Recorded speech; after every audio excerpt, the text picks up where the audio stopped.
Hi, tarot fam and tarot maniacs and tarot enthusiasts and whatnot. This is just a Thursday night precursor for Fan Favorite Friday.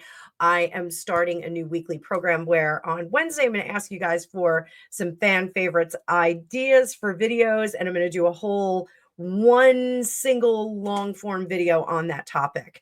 A little bit different from Mixtape Monday. Mixtape Monday, I do real quick reads on a bunch of topics that you guys suggest. The Fan Favorite Friday is going to be a little bit meatier. It's going to be good. So tomorrow, I am going to do a reading on Dan Wootton and Lady C. And this was a recommendation from one of you. Dan Wootton and Lady C are both very much in the Markle family uh, court. And this particular viewer asked, are they going to get markled by the Markles? So I think that that's a very interesting topic. So tomorrow, that will be my big video. But I'm going to do a little preview video here because I got an interesting question. And this may be how I run Fan Favorite Friday from now on. I'll do like a little Thursday night and let you know what's going to happen on Friday. The question was also in the same viewer. The question was, are our pets guardian angels? Are they assigned to us? Do we get them? And I think that this is such an interesting question because of the situation that I had happen on my front porch. To date, actually, going back, I've always loved dogs and cats. I've always loved animals. When we lived in the country when I was a kid, I would always have stray cats and giving birth in my, backyard, and I'd find the kittens or bunnies. Like we would find bunnies in the yard all the time. We also lived close to some privately owned acreage, and a lot of people would dump their dogs there. I know it sounds terrible. It was the 70s and the 80s, but people would dump their dogs there, and we had basically a pack of wild dogs in the back woods behind us. And so when I was little, I would go out into the into the back, and we had a little stream back there, a little river, I guess you could call it. And I would go back there and I'd climb up this one particular tree. There was a lot of frogs and pollywogs and whatnot there. And sometimes the wild dogs would come. Well, wild dogs, they were domestic dogs, but they lived in the woods. They would come up, and every now and then I would see one that was a little bit well groomed, looked like somebody just dropped him off. And over time they would have puppies, and so I would go back there and I would climb up this one tree, and there was a branch that would hang over the little creek, and I would stay there, and the dogs would come and drink. And if I stayed really quiet and if I was really mellow, they would come and they would hang out. And so I've always have been fascinated with pets and animals. And I did have several litters of kittens because we would have wild cats back there too. And one particular cat, her name was Creamsicle, broke into our basement, had her kittens in the basement, and then went out to feed and got ran over by a car. And so we had to hand feed these kittens. My mother will tell you stories. They were horrible. They were motley. She kept saying they were motley. They weren't. They were really cute. They were tortoise shell kittens. They were really cute, but it was very difficult. My mom at the time was a single mom, and trying to bottle feed these little screaming kittens was quite challenging, having a job and two kids in school and everyone running all over the place. So nonetheless, I currently have 3 cats and 1 dog in the house. And I am caretaker of most. Yeah, I just gave Raven a bath yesterday. She needed a bath, so she got nice grooming. And everyone is kind of aloof with me. Like I'm kind of the waitress. In fact, I think that Raven thinks I am a waitress because she just like barks at me and stamps her foot for treats and things like that. At being a dog trainer, I was a dog trainer for about 10 years, pre and post university. And, I do have the ability to train dogs to some extent. Raven is very spoiled by Greg, but none of Pusheen, our beautiful white cat, you've seen her on my community post. She really belongs to Ella. She was purchased for she was rescued for Ella, not purchased. She comes from Kuwait, and she is very imperious. She's a very sweet cat. She doesn't dislike me, but she is very, very aloof and kind of doing her own thing. And she sleeps on Ella's bed and comes downstairs and has a little spot that she sleeps in. But she really is my daughter's cat. And the two black cats that we got, they're brother and sister, AJ and Lily, they come from Staten Island. Greg and I realized after we named them that we missed the opportunity to name them Naja and Laszlo from What We Do in the Shadows, because they were from the Isle of Staten. Um, they actually are Angus's cats. So I don't really have a pet in the house, even though I take care of most of them. Um, this little cat that came over here, Cutie Patootie, the queen that just had the kittens at our house. Um, I she was ousted from the clouder. I mean, the clouder still comes over and hangs out. Two, three of her last litter are out there, and then one of her daughters from a previous litter. I think she's very young, but she seems to be prolific. Um, her daughter from one of her last litters, it's a dilute calico. Um, and I think her name is Whiskey. Uh, she may be currently pregnant right now. So we do have to talk to the trap and rescue people, and the neighbors are feeding all of those cats. Um,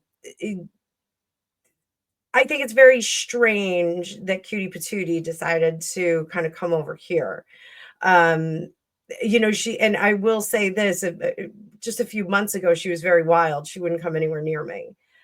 And I'm gonna get emotional because I started feeding her on the front porch because she found this little wicker chair that I have out there and kind of made that her spot. And I would see her sleeping there all the time. I was like, oh, look how cute.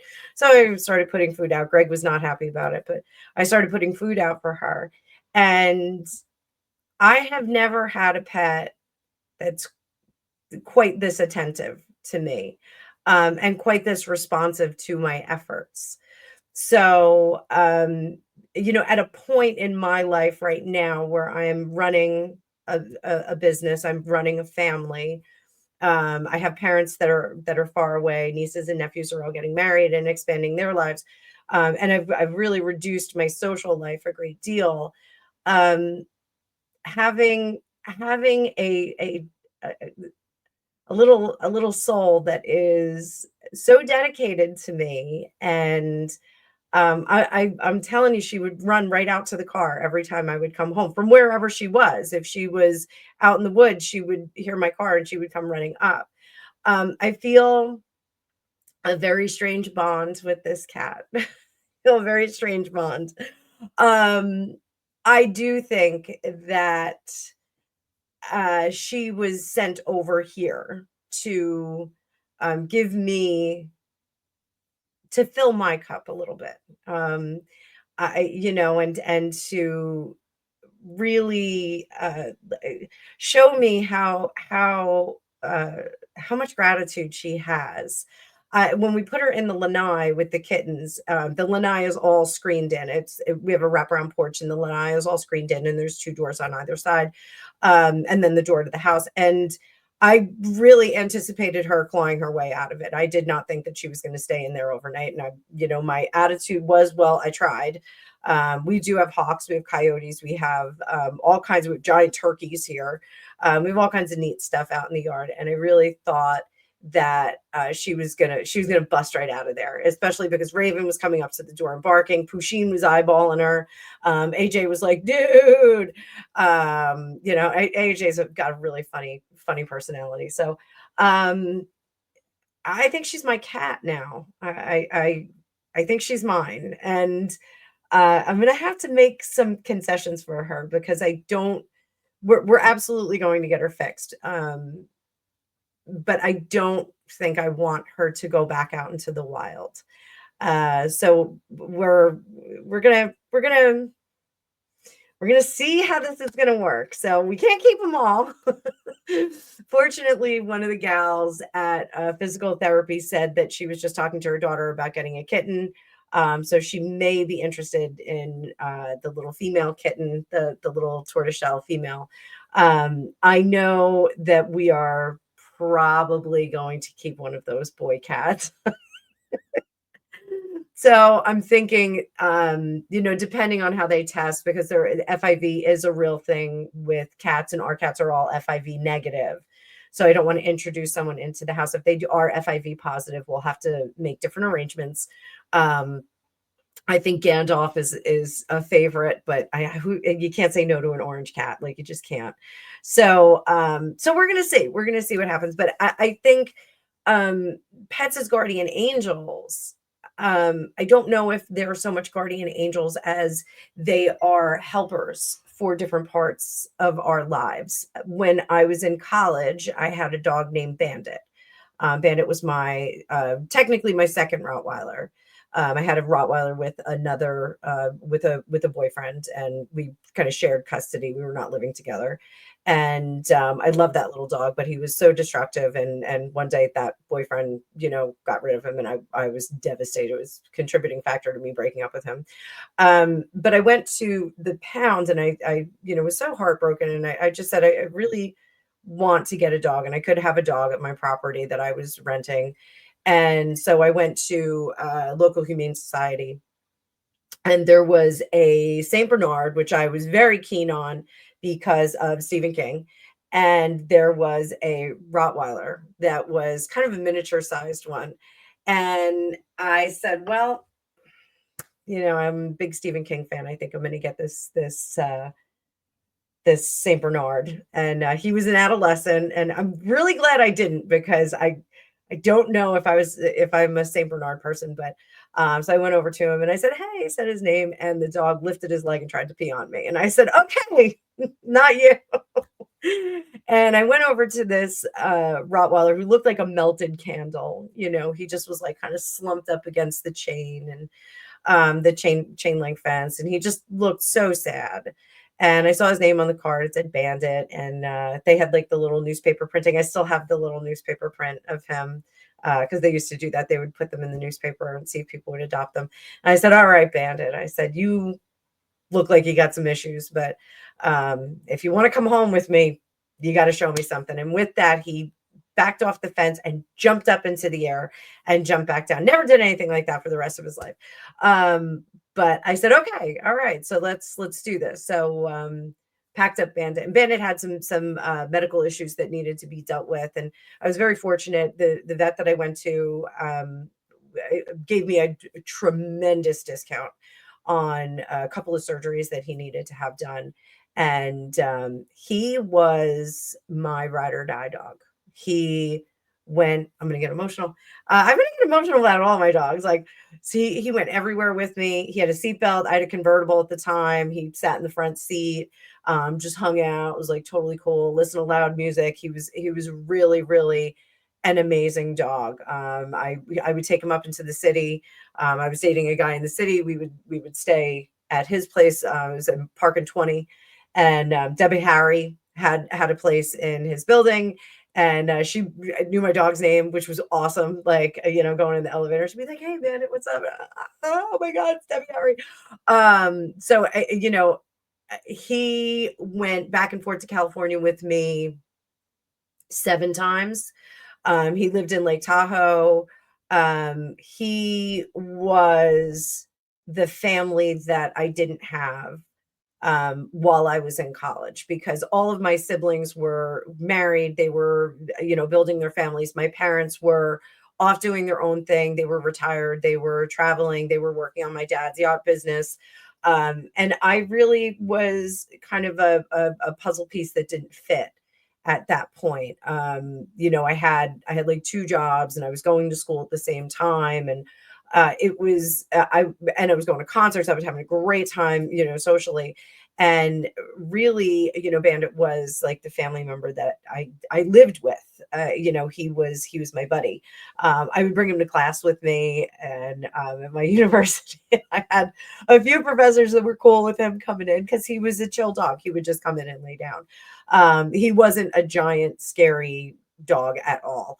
The only time that he was kind of a scary kind of guy, he got the Thanksgiving turkey carcass one year at my mom's house. And I shouldn't laugh, because it could have been disastrous. But my mom called me. I was in the other room, and she goes, "Anna, come out. Bandit's got the turkey carcass." And he was in the corner of their pool area, which is, has a wall around it. And he's there, having some fun with the turkey carcass. She goes, "Can you get it away from him?" I go, "Mom, he's a Rottweiler. Like, do you really think I can get a turkey carcass away from him?" So I went out there with some actual pieces of turkey and got him away from it, and then took the carcass. He wasn't food aggressive or anything like that. But he absolutely was, and he was a little guy. He was under 100 pounds. He was a real short. He was like a sawed off Rottweiler. He was very short. He was very round. He was a little chubby. Had a little bit of a weight problem, but he was such a good dog, and he fit into my life when I really needed somebody to cuddle with, and somebody to take care of, and to take care of me. I can tell you, if you have any issues sleeping or anything like that, get a Rottweiler or two, and you'll sleep like the dead. You don't have anything to worry about. They they take care of business. They watch the stuff while you do. So while you sleep. So I do think that our pets will come into our lives for a purpose. And when I was training dogs, when I had the unfortunate um, got the unfortunate news that, like, a client's dog had passed away, or that they had lost them somehow. I would tell them, they'd say, "I really want to get another dog." And Ronald Reagan says, I believe it was Ronald Reagan who said, the only way to get over a really good dog is to get another really good dog. And I do believe in that sometimes. After Bandit passed away from, when I was in California, he passed away from bone cancer, that turned into lung cancer. It was actually started out as a melanoma, and then went into the bone, and then went into his lungs, which is a kind of the normal course for Rottweilers. They either get bone cancer, they get melanoma, and it's from the overbreeding that happened in the 70s and 80s. It's an unfortunate thing. My last two Rottweilers, Buster and Buffy, they were a match set.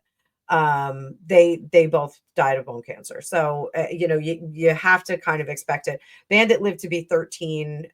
My big boy Buster, he wasn't even 8 when bone cancer got him, and Buffy was about 11. So she was a smaller sized Rottweiler as well. Those two, both really, really good dogs. They were the children that I had in my 20s, when I moved out to California after Bandit passed away.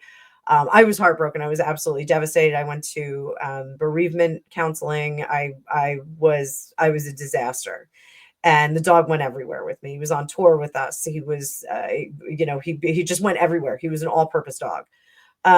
So I went to get another dog following Ronald Reagan's instructions, and I saw Buster, and my ex-husband saw Buffy, and she was just a puppy. Buster was 8 months old, and Buffy was about 5 months old.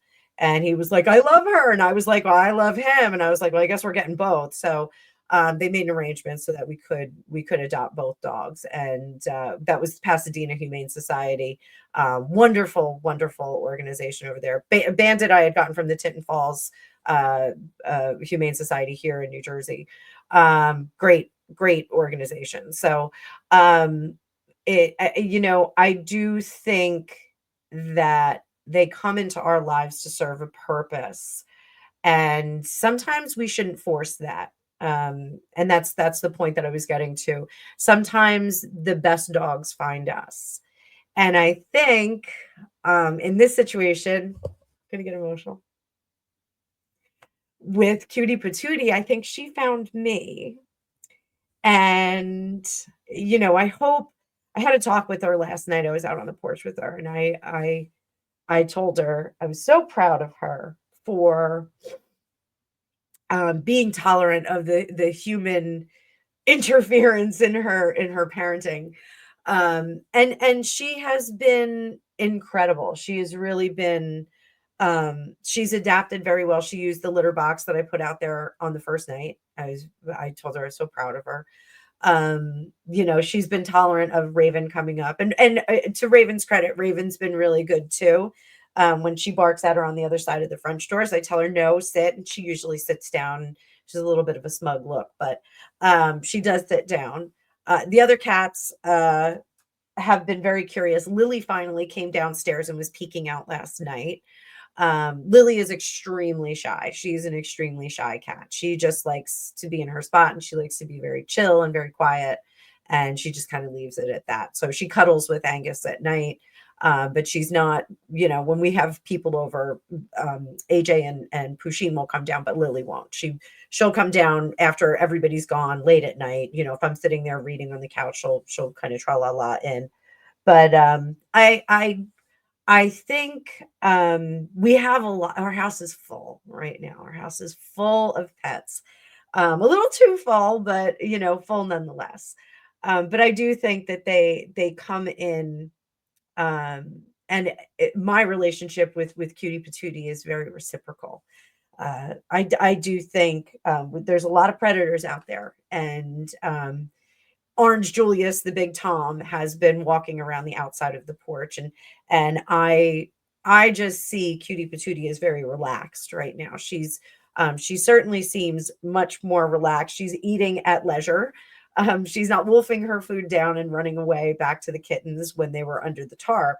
So I think it's very reciprocal, and I I guess I think that they're little terrestrial angels, not necessarily guardian angels. Um, but I'm curious to see what's going to happen with my new cat. I can't believe I have a new cat.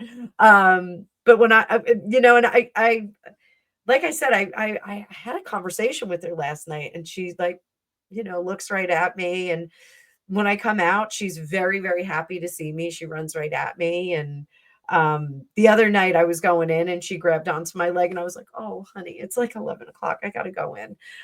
So, it's going to be interesting. I think she would be harder for me to release into the wild than to give the kittens to some nice home. So I think I'm smitten with the queen more than the kittens. I'm kitten smitten.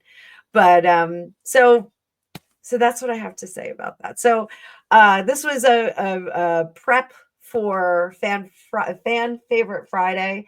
So make sure you tune in for that. Also, I think I have some time left open on Friday night if anyone wants readings or anything like that. I think I'm still open on Friday night. Otherwise, we're going into next week. But the May sales are up and running, and I hope to see some of you guys on my schedule. So thank you for this indulgence. And I'm going to put together a collage of some pictures of my favorite pets. So that'll be on the thumbnail. So thanks so much. I will see you guys tomorrow for Fan Favorite Friday, where we're going to talk about Dan Wootton and Lady C and if they're going to get markled by the Markles. So I'll see you then. Bye, guys.